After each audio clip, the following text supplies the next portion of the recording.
peux éliminer tous les gens que j'aime pas. Mais comme tu as dit, tu vas les retrouver en retraite. Parce que souvent, c'est pas ces gens-là, en fait. C'est pas les gens en soi, mais c'est quelque chose qui est à l'intérieur. Et c'est un bouton qui a été activé. Et on pense que c'est pas de bol. Et alors peut-être que plutôt que d'être pas de bol, c'est une opportunité pour travailler ça en nous et pouvoir nous en libérer. Parce que la libération, c'est pas chez l'autre. C'est pas en créant un monde où tout va aller bien, parce que ça c'est impossible. Mais c'est vraiment en apprenant à tourner le regard à l'intérieur, en essayant à lâcher prise là, et transformant à l'intérieur de soi.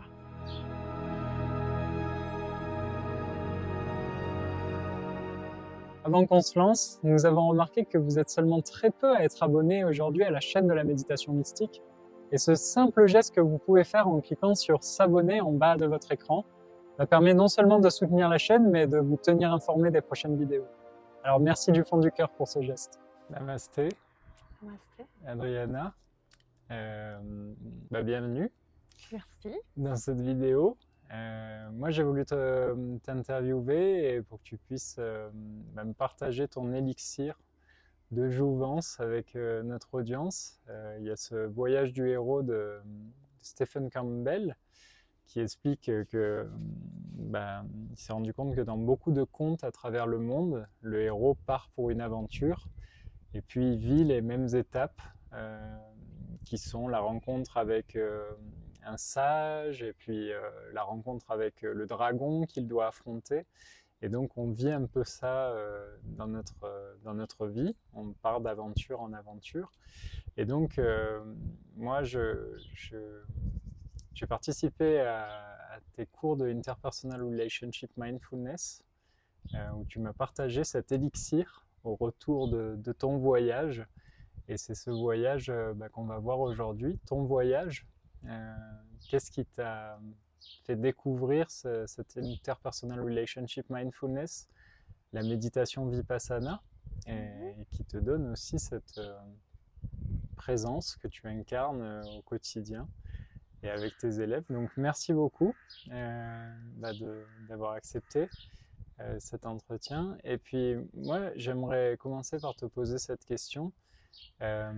Qu'est-ce qui t'a fait t'intéresser à la pleine conscience ou au silence du Vipassana? Merci beaucoup, Nouma. Ça me fait plaisir d'être là et ça me fait plaisir d'entendre tout ça. Et alors, quand tu commences avec cette histoire où on passe partout et puis on rencontre ces dragons et puis ces aventures et tout ça, alors ce qui me vient, c'est qu'on le vit partout et puis on le vit aussi à l'intérieur de soi. Et puis, par mon expérience et par mon vécu, en fait, je sens qu'à l'intérieur, j'avais autant ce potentiel d'être heureuse et d'être bien et de pouvoir montrer mes qualités, comme ce potentiel de souffrance, des côtés d'ombre, des dragons, je ne sais pas comment on peut les nommer en fait. Et je ressens que, surtout à partir de 20 ans, ce côté-là, il a beaucoup ressorti. Et du coup, je me trouvais un peu perdue, même si dans ma vie tout allait plutôt bien. Disons, je faisais des études, j'avais quand même des amis, voilà. Mais à l'intérieur de moi, je me sentais pas bien et puis j'arrivais pas à avoir ce potentiel que j'avais. Et puis j'arrivais pas non plus à profiter de la beauté de la vie en fait, comme juste maintenant en fait, rien que s'asseoir. J'ai commencé à entendre tellement d'oiseaux et tellement de vie. Et en fait, si on n'est pas là parce qu'on est perdu dans quelque chose qui nous voile, on n'arrive pas à entendre, puis on n'arrive pas à voir. Et donc, en fait, je pense que ce qui m'a ramené à la méditation, c'est vraiment cette intuition qu'il y avait quelque chose d'autre que la vie que je menais, et il y avait quelque chose d'autre que juste être parfois enfermé dans tout ce qui ne va pas. En fait. Voilà. L'autre question qui m'intéresse, mais qui ne va pas m'intéresser que moi, aussi les personnes qui nous écoutent. Aujourd'hui, il y a énormément de personnes qui sont stressées, à qui on recommande d'aller voir des thérapeutes, d'aller suivre peut-être des psychothérapies, de s'intéresser à la nutrition. Et j'ai l'impression qu'il y a un peu une surcharge d'injonction, je sais même plus si ça se dit, mais d'injonction, pardon, à, à prendre soin de nous et à faire ceci pour être heureux. Euh, mais je trouve que dans le parcours de la méditation, il y a des fois plus à enlever des choses qu'à en rajouter. Et toi, qu'est-ce que, qu'est-ce que la méditation t'inspire par rapport à ça? Cette époque moderne dans laquelle on vit, est-ce qu'il faut ralentir? Est-ce qu'il faut s'inscrire dans cette époque, mais se retirer du monde parfois, comme dans les retraites que tu as pu faire? Quelle est ton expérience de la méditation appliquée à ce monde réel, quoi? Alors, ce que tu dis, c'est très intéressant parce qu'il y a tellement de choses. Et je crois honnêtement qu'il n'y a pas un chemin. Il y a tellement de diversité, tellement de couleurs différentes, tellement de goûts différents, que je ne pense pas qu'il y ait un chemin. Et je ne pense pas qu'en fait, en plus, les chemins soient contradictoires ou opposés, en fait. Donc la méditation, pour moi, ce n'est pas un moyen de traiter des problèmes psychiques, par exemple. Donc il y a un côté où la psychanalyse, les psychologues, ils ont un métier qui peut donner des outils et qui aide les personnes. Et moi-même, j'ai fait une psychothérapie pendant beaucoup d'années. Et donc, en fait, moi, j'ai toujours, c'est pas du tout la même chose. Et puis parfois même, je préfère que les gens aient suivi ou qu'ils suivent, en fait, quelque chose d'autre. Parce que moi, je ne suis pas là pour apprendre aux gens à travailler leurs problèmes, en tout cas dans la méditation. Par contre, la méditation aide à apprendre l'instant présent, apprendre à vivre. Donc, ok, on peut psychanalyser toute sa vie, on peut voir d'où ça vient, on peut comprendre dans la tête, mais c'est pas pour autant que le comportement change. Et en tout cas, c'est ce que moi j'ai expérimenté. Et c'est comme si, en fait, on devait un peu voir comment s'aider avec certains types de thérapies. Puis la méditation, ce qu'elle fait, c'est nous aider à apprendre à vivre le présent avec les choses telles qu'elles sont.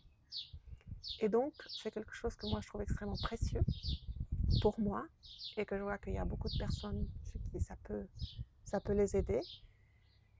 Mais c'est pas le chemin pour tout le monde et puis c'est pas un chemin et ça veut pas dire que ça peut pas être complémentaire. Personnellement, moi-même, je fais tellement de choses différentes et je continue à en faire et je trouve que ça apporte et puis ça continue en fait à soutenir ma pratique. Ouais.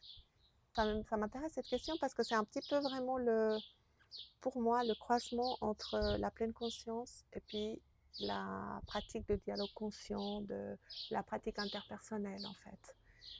Parce que ça dépend des personnalités et ça dépend des vies, mais moi, comme je te disais avant, j'ai besoin d'un peu partir de ce monde, puis m'abstraire et puis juste rester dans le silence et juste avoir une pratique soutenue pendant quelques jours. Ça, c'est un besoin que j'ai et je sais que je ne peux pas l'avoir dans cette vie, en fait, ici, avec ma famille, avec des enfants, avec la vie comme elle est. J'ai vraiment besoin de juste m'extraire pour mieux revenir. Et à la fois, en fait, le but dans la vie, pour moi, c'est pas de juste vivre reculé, mais de s'engager dans le monde d'une manière différente, avec plus de présence, avec plus de conscience, avec plus d'ouverture. Et donc, la méditation pour moi, le silence m'aide énormément, mais la pratique de dialogue conscient vient vraiment travailler cette ouverture, parce que par exemple, ça dépend des personnalités, mais moi je suis plutôt quelqu'un de réservé, et donc t'asseoir dans le silence et puis rentrer, ça fait que tu te recules un peu, et puis je sais que c'est pas le but. Et quand je fais du dialogue conscient, quand je fais la pratique interpersonnelle, je sens qu'en fait ces barrières, cette protection que j'ai, elle s'ouvre un peu et je peux revenir dans le monde d'une manière plus ouverte à moi, mais aussi plus ouverte aux autres, plus ouverte à mes enfants, plus ouverte à toi, au son et à tout ce qui se passe. Et donc il y a en fait ce côté de dialogue conscient qui me permet de prendre conscience de mes peurs interrelationnelles en fait. qu'est-ce que ça me fait d'avoir un autre individu en face de moi? Hmm. Et le fait de juste sentir, ah, ça me crispe. Il y a comme si en fait, mon système nerveux se détend et en fait, il peut lâcher. Et donc, j'ai l'impression que je reviens dans le monde d'une manière plus détendue et d'une manière plus libre en fait. Parce que le but, c'est pas d'être toujours heureuse. Je sais que la vie, parfois, elle est facile et incroyable, et puis parfois, la vie, elle est difficile. Et on n'a pas vraiment de pouvoir par rapport à ça. On ne va pas pouvoir changer ça. Mais par contre, de revenir avec un regard plus ouvert et pouvoir juste recevoir la vie comme elle est, ça, en fait, c'est tout ce qu'on peut faire. Et c'est ce que je cultive. Et donc, pour répondre clairement à ta question, pour moi, la méditation, c'est pas un moyen d'aller mieux juste soi-même, mais c'est un moyen, en fait, qui nous permet de nous engager dans le monde et de se sentir plus connecté, de se sentir plus humain, plus vulnérable, tout ce qui vient avec ça, avec l'humanité. Superbe. Et la question suivante, c'est qu'il y a aujourd'hui, beaucoup de ceux qui nous regardent sont dans des entreprises où il y a quand même pas mal de pression. Et bon, il y a une certaine toxicité du travail aujourd'hui, avec un nombre incalculable de personnes qui sont sujets à l'épuisement professionnel. Les pratiques que tu enseignes aujourd'hui, appliquées à ce monde de l'entreprise, c'est pas une question facile. À ton avis, qu'est-ce qu'elles pourraient apporter pour opérer ces changements qui sont nécessaires pour avoir une meilleure relation au travail et au monde professionnel que ce que l'on vit aujourd'hui? Mmh. C'est pas facile. Mmh. Alors, il y a des entreprises et des entreprises, et il y a des cultures différentes dans chaque entreprise. Et d'après mon expérience, ce que je pense qui est crucial, c'est d'où ça vient, la demande en fait. Si la demande vient de RH parce qu'ils veulent juste faire une journée d'activité, ça peut être aller au bowling, ça peut être faire un cours de pleine conscience, ça peut être... Si ça vient de là, peut-être que le message est mal passé dès le début, et donc l'intention de base n'est pas juste. Et du coup, ça va faire que c'est encore plus ennuyant de s'asseoir et se parler sans pouvoir parler vraiment. Donc, ça peut être un petit peu difficile, ça perd l'essence. Par contre, si ça vient d'un manager qui a touché à ça, qui a une curiosité, qui a cette envie en fait de pouvoir partager ça avec son équipe, qui sent qu'il y a quelque chose d'autre que juste suivre le cadre rigoureux ou comme dépendant de la culture de l'entreprise. Alors je pense qu'il y a moyen de faire quelque chose de très beau parce que l'intention là, c'est pas de juste s'amuser et peut-être c'est pas juste d'être performant. Parce qu'il y a cette question aussi que la pleine conscience, oui, ça peut rendre plus performant, mais l'essence de la pleine conscience, c'est pas la performance. L'essence, c'est le lâcher prise. Et donc, le lâcher prise, ça va au-delà du gain, ça va au-delà de l'ego, ça va au-delà de la performance. Donc voilà, en fait, c'est un peu... Oui, tout à fait. Ouais. Et dans ta c'est l'intention pratique, qui compte, pardon. tout à fait. Et dans ta pratique, est-ce que tu vois quelqu'un aujourd'hui qui a ce quotidien professionnel, un conseil qu'il pourrait appliquer peut-être 10 minutes après avoir regardé la vidéo, qui puisse lui permettre de se placer dans la pleine conscience de façon assez facile, simple? Rien faire. Arrêter de faire, arrêter le téléphone, juste s'asseoir et puis entendre les sons qui sont autour. Voir que c'est pas facile d'entendre les sons parce qu'il y a des pensées qui viennent. Et juste voir si c'est possible de revenir. Sentir la respiration. En fait, la respiration, elle est toujours avec nous.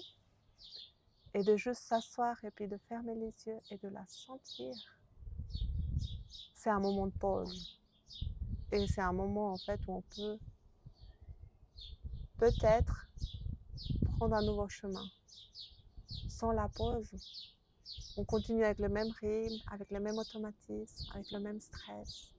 Et le fait de s'arrêter, ça peut faire en fait que, ok, je prends conscience que je suis stressée, puis je suis hyper tendue, et puis ma mâchoire elle est serrée, et puis le dos il est tendu, et puis juste sentir ça en fait relâche quelque chose. Donc voilà, c'est juste s'arrêter et puis sentir. Superbe. Et pour ceux qui nous regardent aussi, toi tu as vécu beaucoup de retraites en silence ou pas, dans le cadre de l'Interpersonal Relationship Mindfulness.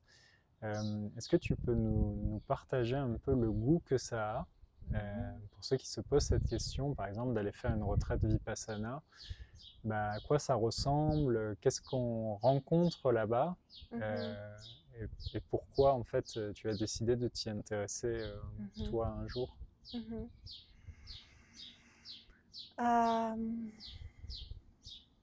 Alors, quand moi j'ai commencé la méditation, en fait, c'était un moment où ça allait plutôt moyen, bien. Et puis, juste après, en fait, j'ai eu plein de soucis. Mon mari est tombé malade. Il a tout récupéré. Aujourd'hui, il va très bien. Mais on a eu une année, en fait, où c'était assez difficile. Et surtout, j'ai eu comme 2 semaines où je ne savais pas. Et du coup, ça m'a vachement fait bouger à l'intérieur. Parce que j'ai senti qu'à l'intérieur, c'était pas assez solide. Et du coup, quand c'est pas assez solide à l'intérieur, on met notre sécurité dans les autres, dans les choses matérielles, dans le travail, dans les amis. Et puis quand il y a ça qui bouge, ça nous fait totalement bouger à l'intérieur. Et donc, en fait, cet événement qui a été très difficile m'a permis de réaliser à quel point à l'intérieur, il y avait une grande fragilité. Et en même temps, ça m'a donné une force incroyable pour juste aller chercher ailleurs. Et en fait, le chemin qui m'est venu, c'était la méditation et puis les retraites. Puis donc, j'ai couru faire une retraite de 2 semaines. C'était horrible. Et quand je suis sortie de cette retraite, en fait, c'était horrible, mais j'ai aussi vu beaucoup de choses. J'ai eu beaucoup de révélations par rapport à ma vie, par rapport à moi, par rapport à ma situation. Et en rentrant, en fait, plutôt que de me dire « Ah non, mais c'était trop difficile, je ne vais plus », c'était je dois recommencer bientôt parce que sinon, je ne voudrais plus. Et du coup, j'ai enchaîné avec une autre retraite. Et après, voilà, j'ai pas arrêté avec moins de régularité, mais c'était comme presque un besoin intérieur d'aller chercher un soulagement.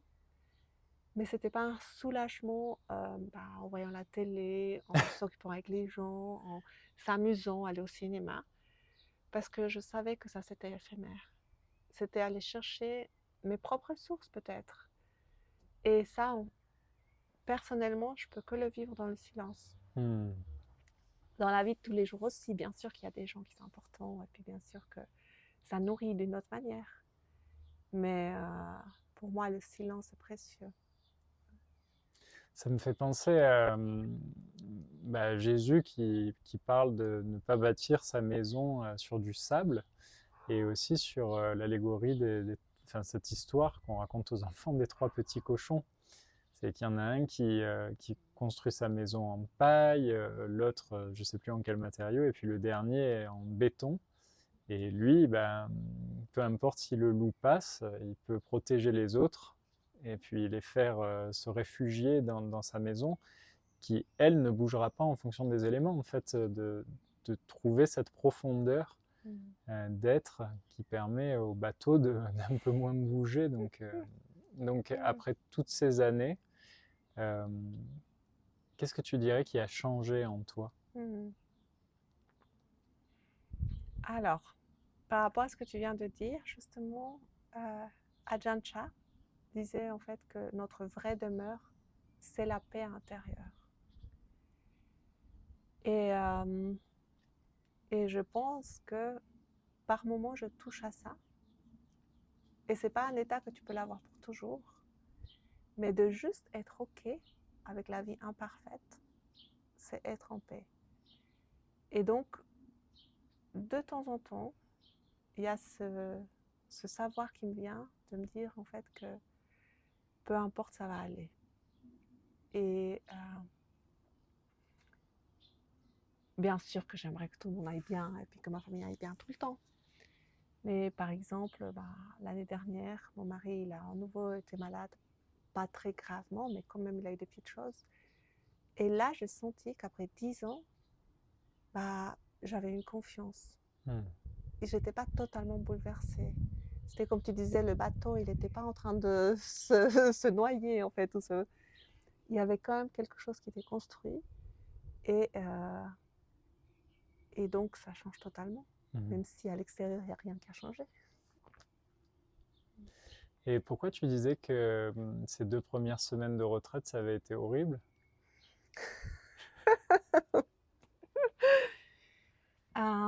Ça a été horrible parce que je me suis vue, je me suis rencontrée, et puis j'avais beaucoup de souffrance.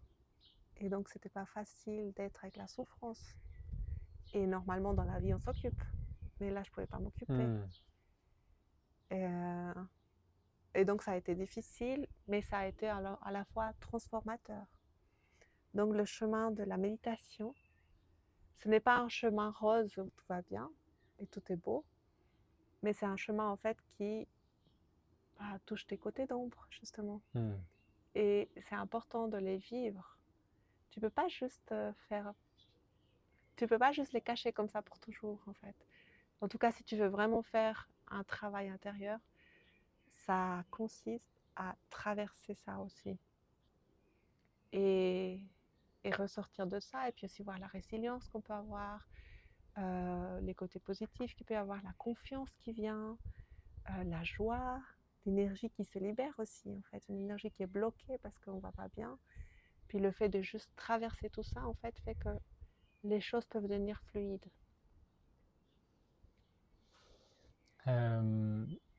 Dans ton expérience avec la méditation, comment tu vois aujourd'hui l'acceptation de ce qui est, de la réalité, et l'amour de soi?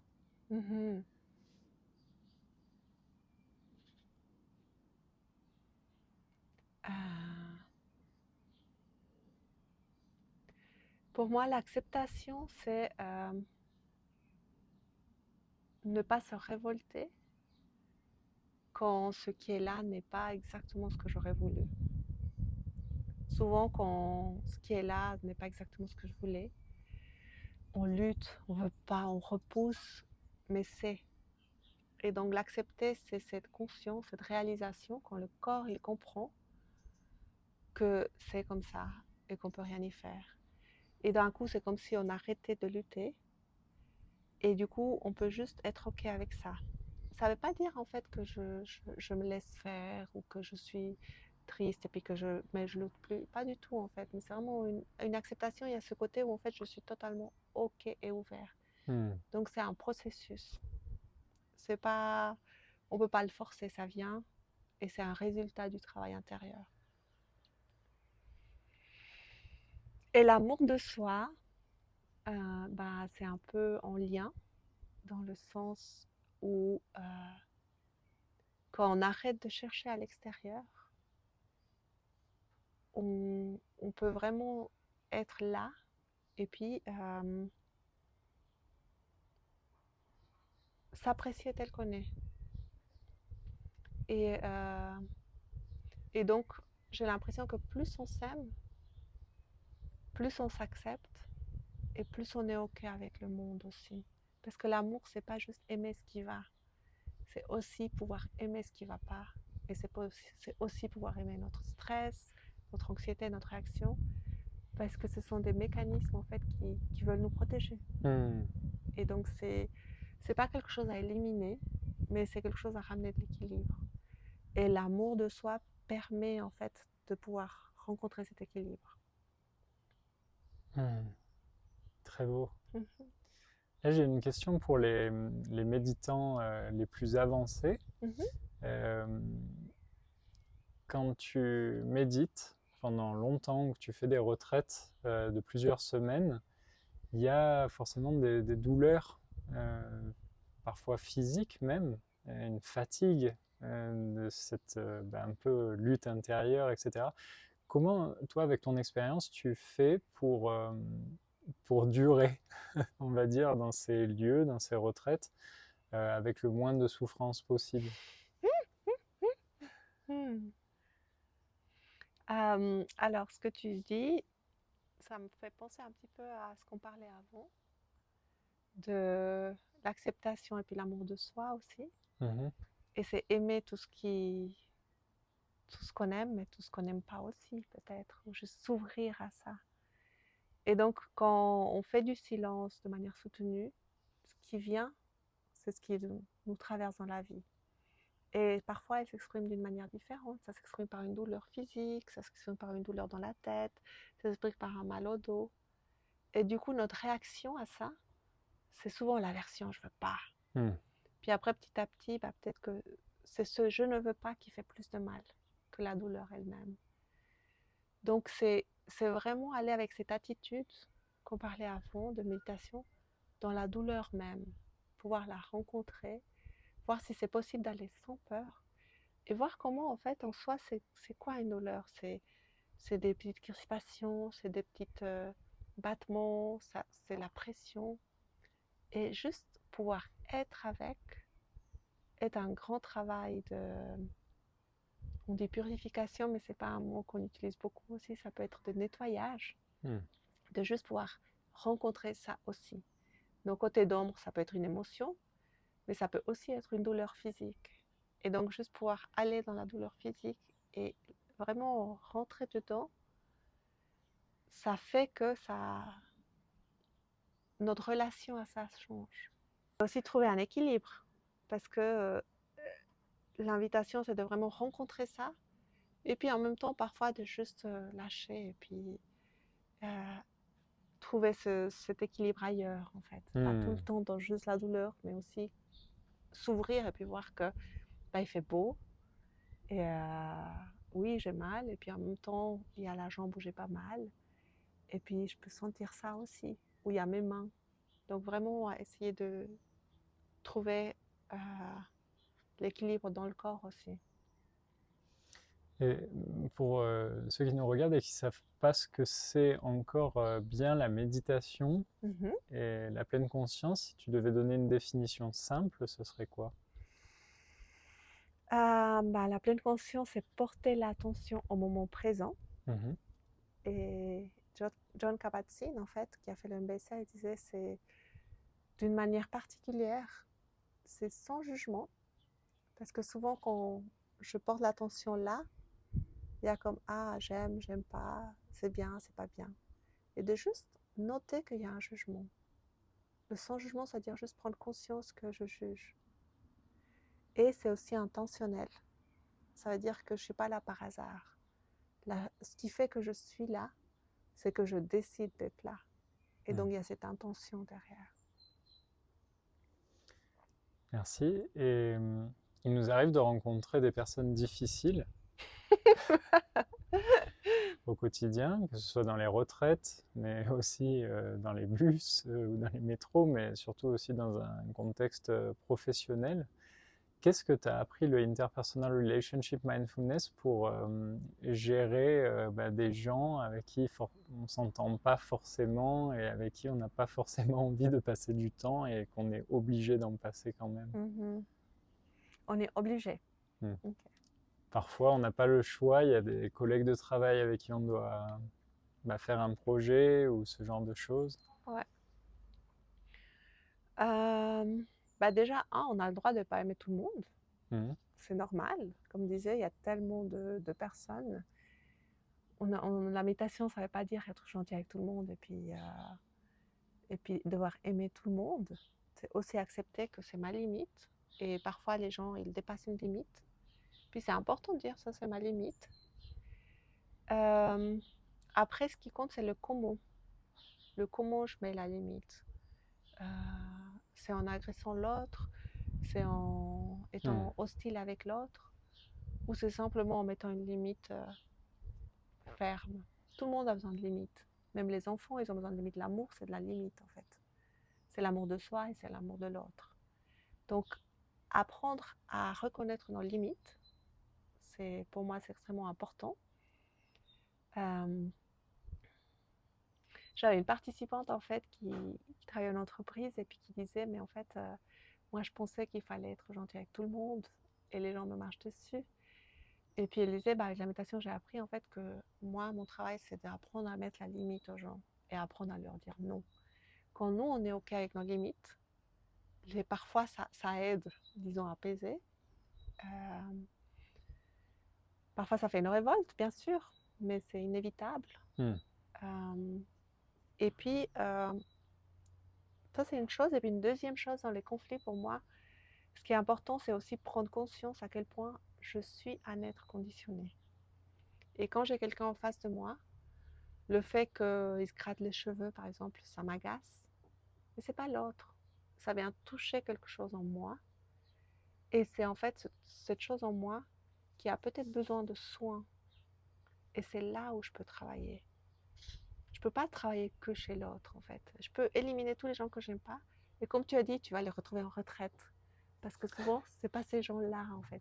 C'est pas les gens en soi, mais c'est quelque chose qui est à l'intérieur. Et c'est un bouton qui a été activé. Et on pense que c'est pas de bol. Et alors peut-être que plutôt que d'être pas de bol, c'est une opportunité pour travailler ça en nous et pouvoir nous en libérer. Parce que la libération, c'est pas chez l'autre. C'est pas en créant un monde où tout va aller bien, parce que ça c'est impossible. Mais c'est vraiment en apprenant à tourner le regard à l'intérieur et en essayant à lâcher prise là, en fait, en transformant à l'intérieur de soi. Donc c'est un peu les deux. Je ne veux pas dire qu'il faut dire toujours non, il ne faut pas toujours se le mettre sur soi, mais c'est vraiment voir. Puis la compassion aussi, la bienveillance. On n'a pas besoin de les aimer, mais intérieurement, juste pouvoir souhaiter du bien, ça fait qu'il y a beaucoup de choses qui peuvent se relâcher. Tu connais la pratique de la bienveillance. De juste, par exemple, parfois souhaiter du bien à quelqu'un nous aide à nous libérer de l'énergie négative, en fait. Et l'autre le sent parfois. Si on n'a plus cette tension, si l'autre vient plus toucher un bouton, il n'y a plus de jus, il n'y a plus de conflit en fait. Mais ça ne veut pas dire qu'il faut être gentil avec l'autre. C'est juste un travail intérieur en fait. C'est à nouveau adressé envers ma propre blessure. Est-ce qu'il y a un moment de grâce pendant l'une de ces retraites qui te vient? Il y en a. Ouais, il y en a. Il y a une qui me vient tout de suite. Tu voudrais que je te la partage? Avec plaisir, ouais. Alors, c'était dans le dialogue conscient parce que je viens de faire justement une retraite de la pratique interpersonnelle. Avec Grégory Kramer. Avec Grégory Kramer. Et puis, je partageais avec quelqu'un et on partageait en fait la compassion, la qualité du cœur. Et j'ai senti en fait comment la personne disait quelque chose de difficile. Et parfois, la réaction automatique du cœur, c'est de juste se fermer. Ah, il est triste. Soit je me ferme, soit je ressens la tristesse. Et du coup, c'est une sensation désagréable. Et à ce moment-là, ce que j'ai vu, c'est que j'ai senti que ça m'a touché que l'autre personne soit triste. Bien sûr, parce que je suis un être humain aussi. Et je vois que l'autre, c'est un être humain et qui souffre.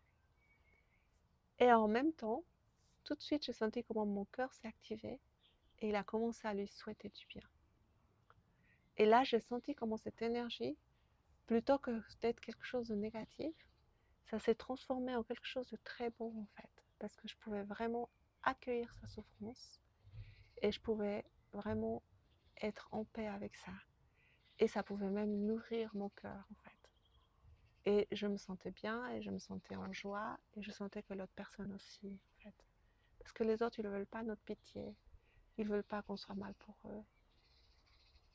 C'est juste la seule manière de pouvoir aider l'autre, de pouvoir être de pouvoir travailler avec la souffrance. Et donc, ça m'a fait énormément de bien parce que je l'ai vécu de manière très consciente. Et, ouais, et puis en fait, j'ai senti comment on n'a pas besoin de se fermer si on arrive à être présent. Souvent, dans la vie de tous les jours, quand il y a quelqu'un qui ne va pas et puis moi, je ne suis pas très bien, je ne peux pas voir la personne parce que ça va être trop. Et là, en fait, de se dire, mais en fait, mon cœur, il a ce potentiel tellement grand de transformer tout ça, en tout cas en moi. Voilà. C'est la première chose qui m'est venue. Bah, pour moi, c'est un très beau message parce que il aurait pu te venir des instants de grâce que tu as vécu seul. Et le premier qui est venu à ton esprit, c'est dans la rencontre avec quelqu'un d'autre, une âme qui était en peine à ce moment-là. Donc, merci pour ce message. Et peut-être on peut conclure, si tu veux bien, par... moi, il y a quelque chose que j'ai beaucoup aimé en participant dans tes cours, c'est qu'à la fin, tu conclus toujours cet espace par un moment entre les participants et surtout avec le monde. Je veux bien partager ça avec toi. Avec grand plaisir. Alors, est-ce que tu serais d'accord qu'on ferme les yeux, c'est ça? Oui. Ok. Alors, on peut fermer les yeux. On peut prendre place dans le corps. Et sentir ce que ça nous fait d'avoir reçu ça, d'avoir partagé ça, de la rencontre.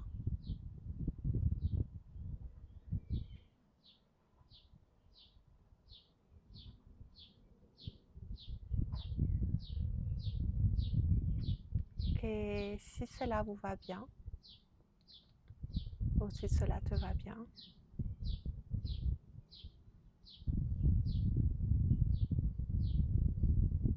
on peut partager les bienfaits de cette rencontre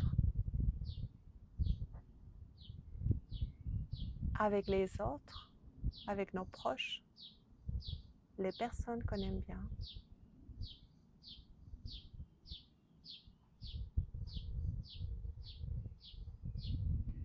Et avec tous les êtres sur Terre.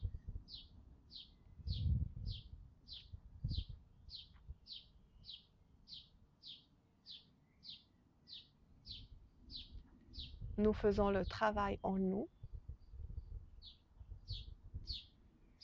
mais nous le faisons aussi pour le monde, pour les autres, pour qu'il y ait plus de paix dans ce monde.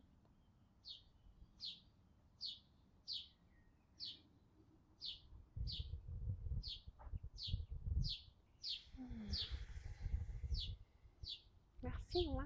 Merci beaucoup, Adriana. Puis pour ceux qui ne connaîtraient pas encore Adriana, je vous encourage à vous intéresser à ce qu'elle fait, aux retraites qu'elle donne, et notamment la prochaine qui sera...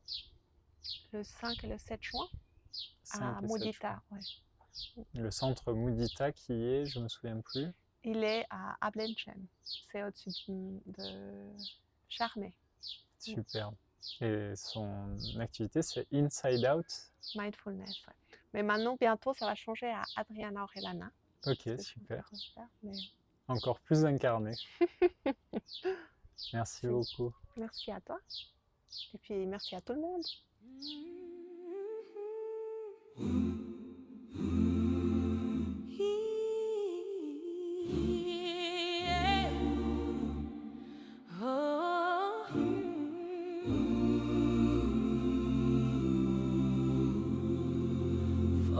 Children yet to open eyes upon this turning ground. Teach our hearts to be their shelter. Bless the footprints